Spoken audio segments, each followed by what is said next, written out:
చెప్తా. రూపాయి. ఇదిగో రూపాయి మీరిచ్చిందే. ఇక్కడ పెట్టా. సరే ఇదిగో గ్లాస్ చూడు. చూసావుగా, దీని మీద పెట్టా. పెట్టావు.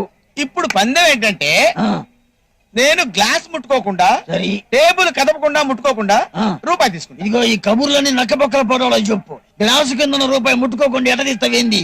ఎలా తీస్తానా? పందెం కాస్తే తెలుస్తుంది బాబు. నేను ఓడిపోతే 1000 రూపాయలు ఇవ్వాలి, వాడు ఓడిపోతే 2000 ఇస్తాడు. ఓకే, నువ్వు డబ్బులు ముందే ఇవ్వాలా? కింద నుంచి ఏం చేస్తున్నాడు?